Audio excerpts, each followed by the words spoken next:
Hey guys, welcome to target सरकारी नौकरी। मैं हूं शायद अली। उत्तर प्रदेश में किसी भी सरकारी नौकरी की परीक्षा के लिए उत्तर प्रदेश सामान्य ज्ञान या यूपीजीके के 500 क्वेश्चंस की सीरीज का पार्ट नंबर आप 3 देख रहे हैं, जिसमें डिस्कस करेंगे उत्तर प्रदेश के बेहतरीन 50 क्वेश्चंस को। वीडियो को आपसे रिक्वेस्ट है, लाइक कर दीजिए। जो लोग इस चैनल पर नए हैं, सब्सक्राइब करके बेल आइकन जरूर प्रेस कीजिएगा ताकि वीडियोस के नोटिफिकेशंस आपको समय से मिलते रहें। आइए शुरुआत करते हैं। इससे पहले 2 पार्ट कंप्लीट किए हैं, चैनल पर प्लेलिस्ट बनी है, उनको आप कंप्लीट कर सकते हैं। पहला क्वेश्चन देखिए, उत्तर प्रदेश शासन ने संगीत रत्न पुरस्कार किसकी स्मृति में प्रारंभ किया है? आप जानते हैं, भारत के प्रख्यात बहुत ही फेमस शहनाई वादक हुए हैं जिनका नाम है उस्ताद बिस्मिल्लाह खां। उस्ताद बिस्मिल्लाह खां का जन्म हुआ था डुमराव गांव बिहार में, जबकि इनके पिता 6 साल की उम्र में इनको बनारस लेकर के आ गए थे और यहीं से इनकी शहनाई वादन को लेकर शिक्षा शुरू हुई और ये बहुत ही प्रख्यात, इतने फेमस हो गए वर्ल्ड वाइड ये कि भारत सरकार ने इनको 2001 में भारत रत्न से सम्मानित किया। और उत्तर प्रदेश सरकार ने इनके अचीवमेंट्स को देखते हुए उत्तर प्रदेश सरकार ने, जब इनका निधन हुआ था 21 अगस्त, याद रखेंगे इस डेट को भी, 21 अगस्त 2006 को इनका निधन हुआ था और इन्हीं की स्मृति में साल 2006 में पहली बार उत्तर प्रदेश सरकार ने संगीत रत्न की या संगीत रत्न पुरस्कार की शुरुआत किया था या प्रारंभ किया था इसको। इसका आंसर हो जाएगा सी। इस क्वेश्चन को रिवर्स अगर हम करें, उस्ताद बिस्मिल्लाह खां की स्मृति में उत्तर प्रदेश शासन ने कौन सा पुरस्कार शुरू किया है, तो आंसर होगा संगीत रत्न पुरस्कार। ऐसे भी पूछ सकता है, या उत्तर प्रदेश शासन ने संगीत रत्न पुरस्कार किस वर्ष प्रारंभ किया, आंसर 2006 में किया। ऐसे आपको करने हैं। नेक्स्ट क्वेश्चन नंबर नेक्स्ट देखिए, उत्तर प्रदेश सरकार की महत्वाकांक्षी 8 लेन प्रवेश नियंत्रित गंगा एक्सप्रेस वे परियोजना का विस्तार उत्तर प्रदेश के किन 2 परस्पर अधिकतम दूरी वाले जनपदों के मध्य प्रस्तावित है? आप इसको याद रखेंगे, बहुत इंपॉर्टेंट क्वेश्चन है, क्योंकि अगर हम गंगा एक्सप्रेस वे की बात कर रहे हैं, जब गंगा एक्सप्रेस वे बन जाएगा तो ये भारत का सबसे लंबा एक्सप्रेस वे बन जाएगा। अब ये एक्सप्रेस वे कहाँ से कहाँ तक है?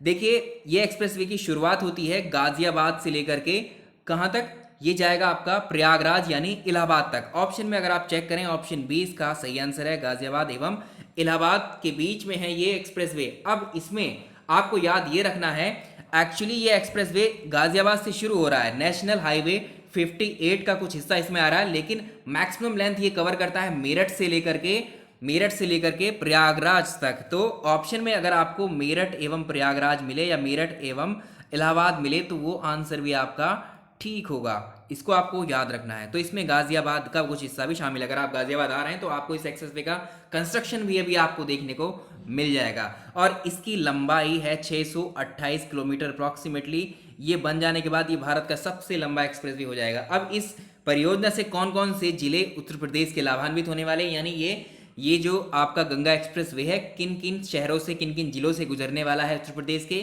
पहला मेरठ, नंबर 1 मेरठ, हापुड़, बुलंदशहर, अमरोहा, संभल, बदायूं, शाहजहांपुर, हरदोई, उन्नाव, रायबरेली, प्रतापगढ़ और प्रयागराज। ऐसे आपको ये याद रखना है। इसका आंसर हो जाएगा ऑप्शन बी, बिल्कुल इसका सही आंसर है। नेक्स्ट क्वेश्चन देखिए, क्वेश्चन नंबर नेक्स्ट देखिए, उत्तर प्रदेश में मान्यता प्राप्त स्टॉक एक्सचेंज कौन सा है या कहां पर है?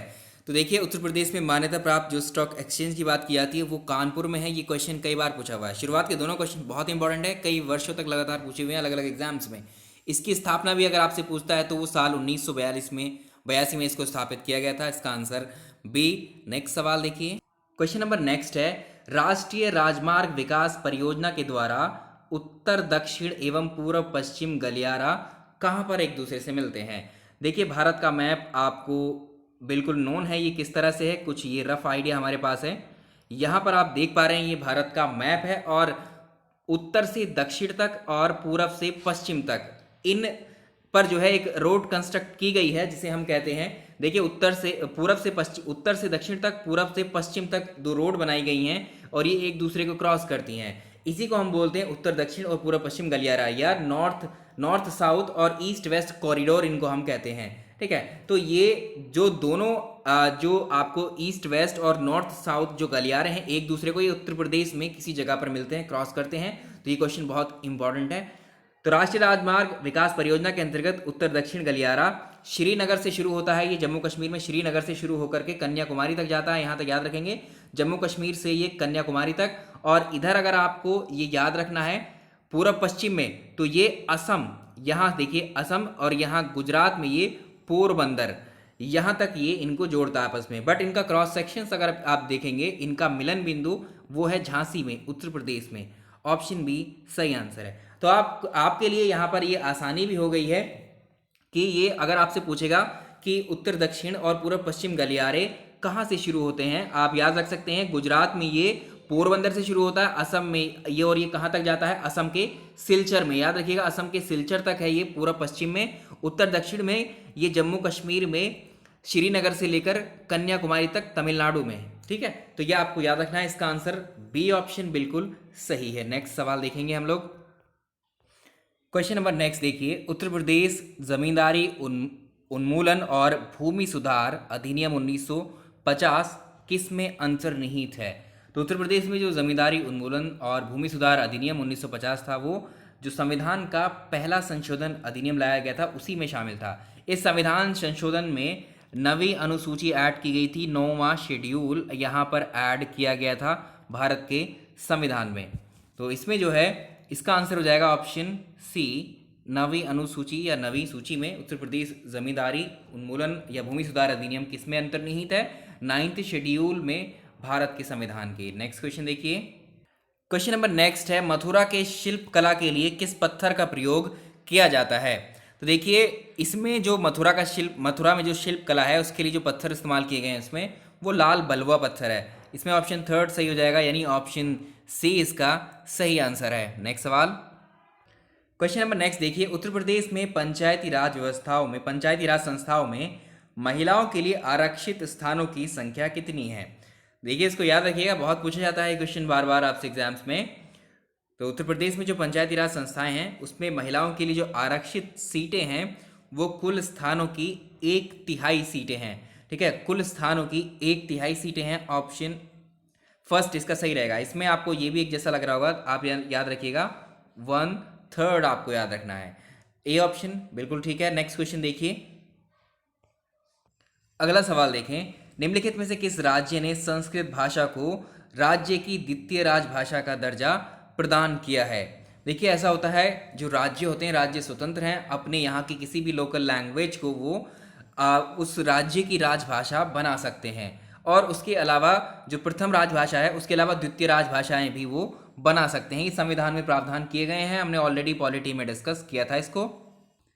चलिए ये क्वेश्चन उत्तराखंड के बारे में है। तो अगर आपसे पूछे निम्नलिखित में से किस राज्य की, या आपसे ऐसे पूछ लेगा कि उत्तराखंड की प्रथम राजभाषा या उत्तराखंड की राजभाषा कौन सी है, तो उत्तराखंड की जो राजभाषा है वो हिंदी है। लेकिन अगर यहाँ पर क्वेश्चन में पूछ रहा है कि किस राज्य ने संस्कृत भाषा को राज्य की द्वितीय राजभाषा घोषित किया है, दर्जा प्रदान किया है, तो ये उत्तराखंड है। ठीक है, इसको याद रखेंगे, उत्तराखंड ने जो है अपने यहाँ संस्कृत को द्वितीय राजभाषा का दर्जा प्रदान किया है। अब अगर आपसे पूछे कि इनमें से उत्तरांचल किस प्रदेश का नाम है, उत्तराखंड का पुराना नाम पहले उत्तरांचल हुआ करता था। ये इसका गठन या इसको बनाया गया था 9 नवंबर सन 2000 को। उत्तर प्रदेश के 13 पहाड़ी जिलों को काट करके एक नया सेपरेट राज्य बनाया गया जिसे हम उत्तराखंड कहते हैं। 9 नवंबर 2000 को ये बनाया गया था, इसको याद रखेंगे। अगर आपसे पूछे उत्तर प्रदेश की राजभाषा कौन सी है, तो आंसर हिंदी है। और अगर द्वितीय राजभाषा उत्तर प्रदेश की पूछेगा तो उसमें उर्दू है। जैसे उत्तराखंड में द्वितीय राजभाषा यहाँ संस्कृत है, यूपी में ये उर्दू है। ठीक है, दोनों की राजभाषाएं उत्तर प्रदेश और उत्तराखंड की प्रथम राजभाषा या मेन जो भाषा जिसमें उत्तर प्रदेश या उत्तराखंड के कामकाज या सरकारी कार्य होते हैं वो हिंदी भाषा ही है। ठीक है, सेकंड लैंग्वेज मोस्ट इंपॉर्टेंट है दोनों की ही, क्योंकि दोनों ही एग्जाम में क्वेश्चन बन चुके हैं। साल 2000 से लेकर के 2006 तक इसको उत्तरांचल के नाम से ही जाना जाता रहा, और साल 2007 में लोगों की भावनाओं को ध्यान में रखते हुए यहाँ पर इस राज्य का नाम चेंज किया गया और इसको उत्तराखंड कर दिया गया। तो याद रखेंगे आप इनको। नेक्स्ट क्वेश्चन की तरफ चलेंगे अपने। क्वेश्चन नंबर नेक्स्ट देखिए, 2011 के अंतिम आंकड़ों के आधार पर उत्तर प्रदेश के निम्नलिखित जिलों में साक्षरता उच्चतम किसकी है? इसमें आपको बताना है कौन सा जिला उत्तर प्रदेश का ऐसा है जिसका लिटरेसी रेट जो है वो हाईएस्ट है। आप याद रखेंगे इसको, बहुत इंपॉर्टेंट है। देखिए ये प्रीलिम्स में पूछा गया था यूपीपीसीएस के, और ये बहुत इंपॉर्टेंट क्वेश्चन है, कई बार रिपीट हुआ है ये सबसे ज़्यादा है किसकी? गौतम बुद्ध नगर की है। ये गौतम बुद्ध नगर जिला है उत्तर प्रदेश का, इसकी 80.1 साक्षरता दर है। ठीक है, और इसके बाद में अगर नंबर आता है सेकंड पोजीशन पर, अगर आप देखेंगे तो वो 79% आएगा। नेक्स्ट आता है सेकंड नंबर पे, ये 78% होती है किसकी, गाजियाबाद की। अगर ऑप्शन में आपसे गौतम बुद्ध नगर ना हो तो ऑप्शन में आपको गाजियाबाद टिक करेंगे। अगर यहाँ अवेलेबल है तो इसमें सबसे ज़्यादा साक्षरता दर वाला आप जान जाइएगा कौन सा जिला है उत्तर प्रदेश का। जी हाँ, ये है गौतम बुद्ध नगर। ऑप्शन ए बिल्कुल सही आंसर है। नेक्स्ट सवाल देखेंगे। चलिए क्वेश्चन नंबर नेक्स्ट देखिए। निम्नलिखित कथनों में से कौन 2011 की जनगणना के अंतिम आंकड़ों के आधार पर उत्तर प्रदेश के लिए सही नहीं है? जो करेक्ट नहीं है वो आपको बताना है। तो यहाँ मतलब उत्तर प्रदेश की बात चल रही है। उत्तर प्रदेश देश की कुल जनसंख्या की 16% या साढ़े 16.5% एग्जैक्ट दी हुई है। 16.5% आबादी जो है निवास करती है यूपी में। तो देखिए यूपी की जो आबादी है उसको आप जानते हैं 19 करोड़ 98 लाख है, यानी आप अप्रॉक्सीमेटली कह सकते हैं कि 20 करोड़ है। ये जनसंख्या जो 121 करोड़ भारत की जनसंख्या है उस वक्त की 2011 की, उसकी 16.5% होती है। ये स्टेटमेंट सही है। यहाँ पर देश के सर्वाधिक बच्चे पाए जाते हैं, ये स्टेटमेंट भी सही है। इसकी दशकीय वृद्धि की अगर आप बात करोगे तो इसकी दशकीय वृद्धि 18.4 नहीं है, जबकि ये कितनी है, ये है 20 दशमलव, इसको याद रखेंगे बहुत इंपॉर्टेंट डेटा है, 20.2% है।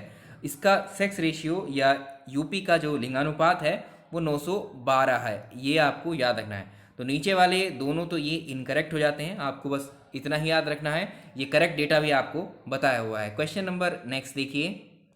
क्वेश्चन नंबर नेक्स्ट देखिए। उत्तर प्रदेश में क्वेश्चन ऐसा ज़रूर पूछा जाता है, किसी शहर या किसी जिले का नाम बोल देगा वो, और उस जिले का जो मेन ऑक्यूपेशन है, वहाँ जो मेन व्यवसाय होता है या उद्योग जहाँ वहाँ लगे हुए हैं, उनके लिए उसको पूछ लेगा कि किस लिए फेमस है। जैसे फर्रुखाबाद किसके लिए जाना जाता है, तो फर्रुखाबाद जो शहर है उत्तर प्रदेश का, ये हाथ की छपाई के लिए बहुत ज़्यादा फेमस है, और वहाँ की लोकल भाषा में इसको बोलते हैं जरदोजी।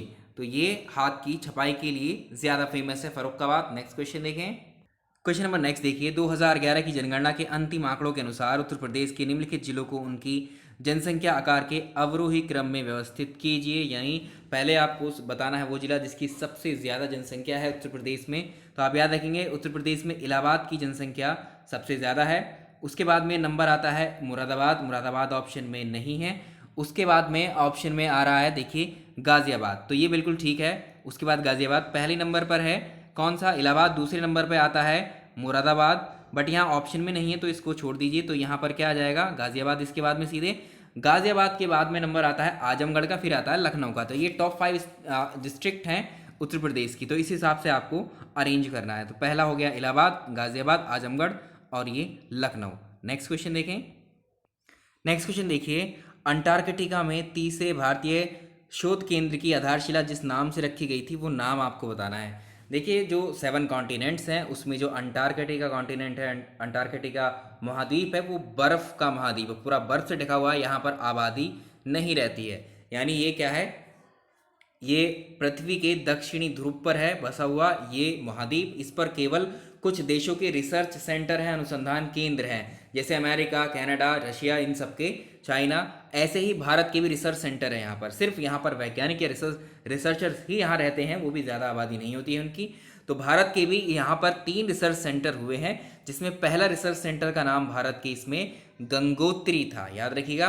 पहले का नाम गंगोत्री, दूसरे का नाम मैत्री। पहला गंगोत्री, दूसरा मैत्री, और टोटल 3 है। और तीसरे का नाम है इसमें भारती। एक जैसे राइम कर रहे हैं, गंगोत्री मैत्री भारती, गंगोत्री मैत्री भारती, ठीक है। तो ये ऑप्शन बी इसका करेक्ट आंसर है। तो भारतीय अंटार्कटिका में भारत के द्वारा स्थापित तीसरा अनुसंधान केंद्र है। नेक्स्ट क्वेश्चन देखें। क्वेश्चन नंबर नेक्स्ट देखिए। भारत सरकार ने किस वर्ष उत्तर प्रदेश की 10 नई आदिवासी जातियों को अनुसूचित जनजातियों के रूप में सूचीबद्ध किया था? तो देखिए उत्तर प्रदेश में अधिनियम 2003 के अंतर्गत ये वर्ष 2003 में 10 नई जनजातियों को अनुसूचित जनजाति के रूप में जिलेवार आधार पर जो है इनको लिस्टेड किया गया था। तो ऑप्शन बी इसका सही आंसर है। क्वेश्चन नंबर नेक्स्ट देखिए। उत्तर प्रदेश लोक सेवा आयोग की व्यय किस निधि पर भारित होती है? तो उत्तर प्रदेश लोक सेवा आयोग, जिसे आप यूपीपीएससी कह रहे हैं, या खंड शिक्षा अधिकारी उत्तर प्रदेश, पीसीएस का एग्जाम, प्रीलिम्स हो, मेंस हो, चाहे लोअर पीसीएस का हो, या इस साल जो आपका यूपीपीएससी या उत्तर प्रदेश लोक सेवा आयोग Uttar Pradesh public service commission के द्वारा जो एग्ज़ाम कराया जा रहा है, इस कमीशन को जो खर्चा है, इस कमीशन का ये जो चलता है, ये इसका पैसा कहाँ से आता है, इसका फंड कौन रिलीज करता है, ये क्वेश्चन है आपसे। ठीक है, तो इसमें आपको याद रखना है एक संविधान का अनुच्छेद है, आर्टिकल आप इसको बोलते हैं 322। 322 किससे रिलेटेड है, अगर आपसे पूछे इस आर्टिकल 322, ये expenses of public service commissions. तो जितने भी राज्य हैं भारत के, उन सबका अपना अपना पब्लिक सर्विस कमीशन है, स्टेट का अपनी, और इन सभी के लिए आर्टिकल 322 में बताया गया है कि संघ लोक सेवा आयोग, जो आपका जो राज्य लोक सेवा आयोग है, उसके व्यय से संबंधित राज्य की जो संचित निधि है, राज्य की संचित निधि, तो इसको आपको याद रखना है। अगर किसी राज्य की बात कर रहा है, उत्तर प्रदेश लोक सेवा आयोग की व्यय निधि जो है, उसकी राज्य की संचित निधि पर व्यय होगा, यानी कंसोलिडेटेड फंड ऑफ स्टेट पर होगा। अगर यहीं पर कर देता वो सिर्फ लोक सेवा, संघ लोक सेवा आयोग कर देता, या जिसे आप कहते हैं UPSC, union public service commission, या संघ लोक सेवा आयोग, तो इसकी अगर इसी क्वेश्चन में इसको बोल दे, इसकी व्यय यूपीएससी की या संघ लोक सेवा आयोग का जो व्यय है वो किस निधि पर होगा, तब इसका आंसर होगा भारत की संचित निधि पर, consolidated fund of India. UPSC के लिए होगा ये सीएफआई, और जो स्टेट के होते हैं, स्टेट के पीसीएस जो होते हैं, पीएससी जो होते हैं, वो होते हैं आपके राज्य की संचित निधि, यानी consolidated fund of state. Option B इसका करेक्ट है। नेक्स्ट सवाल देखें, क्वेश्चन नंबर नेक्स्ट बहुत इंपॉर्टेंट है, कई बार पूछा हुआ है, सारे क्वेश्चंस पूछे हुए हैं डेफिनेटली आपसे, इनकी आप बिल्कुल फिक्र मत कीजिए, यही रिपीट होते रहते हैं आपके एग्जाम में। तो भारत के किस राज्य में अनुसूचित जातियों, क्या आप कहेंगे शेड्यूल्ड कास्ट, भारत के किस राज्य में एससीज की या अनुसूचित जातियों की या शेड्यूल्ड कास्ट की जनसंख्या सबसे ज़्यादा है? याद रखिएगा, उत्तर प्रदेश में सबसे ज़्यादा एससीज हैं, ठीक है, शेड्यूल्ड कास्ट हैं, ये पहले नंबर पर है। अगर आपसे सेकंड नंबर पे पूछे तो आंसर होगा वेस्ट बंगाल, तीसरे नंबर पे होगा तो होगा तमिलनाडु, थर्ड पोजीशन पर। ऐसे आपको ये डेटा याद रखना है। नेक्स्ट क्वेश्चन देखें, क्वेश्चन नंबर नेक्स्ट देखिए, मनरेगा कार्यक्रम निम्नलिखित में से किस भारतीय संविधान के अनुच्छेद को लागू करने हेतु लाया गया है? आर्टिकल 43, देखिए इसका अनुच्छेद 43 के अंतर्गत इस मनरेगा कार्यक्रम को लाया गया है, और इसका आपसे फुल फॉर्म भी कभी कभी पूछ लेता है कि नरेगा, या फिर आपसे पूछता है ये कि इसका फुल फॉर्म क्या है, तो इसका फुल फॉर्म है महात्मा गांधी राष्ट्रीय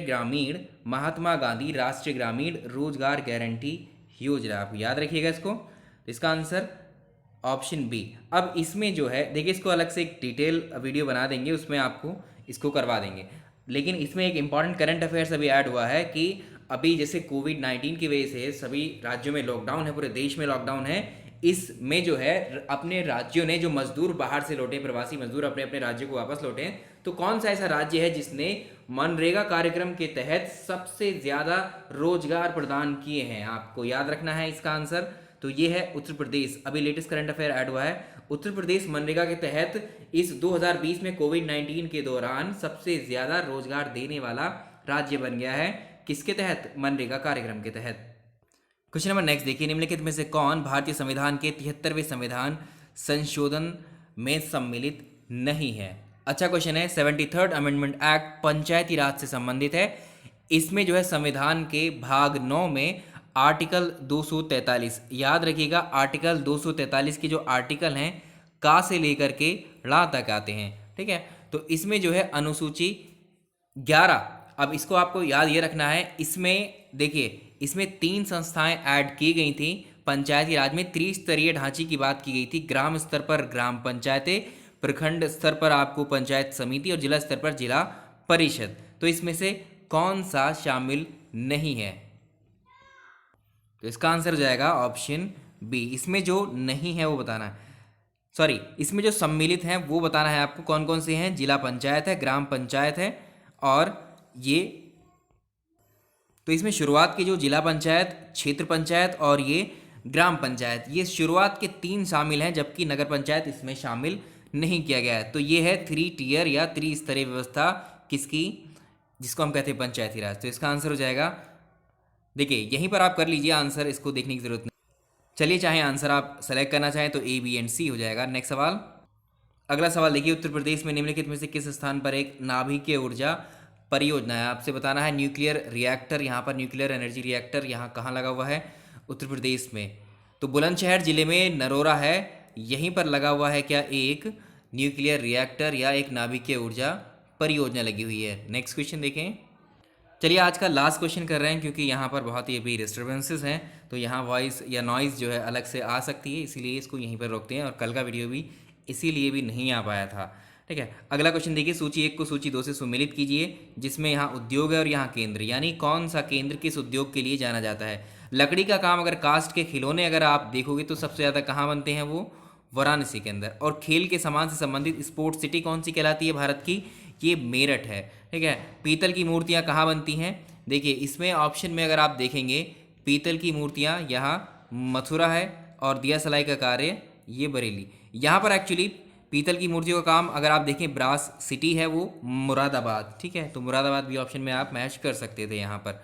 ठीक है, इन हिसाब से तो आपको यहीं सेलेक्ट करना है। इस वीडियो में इतना ही रहने देते हैं। वीडियो पसंद आया तो लाइक ज़रूर कीजिएगा।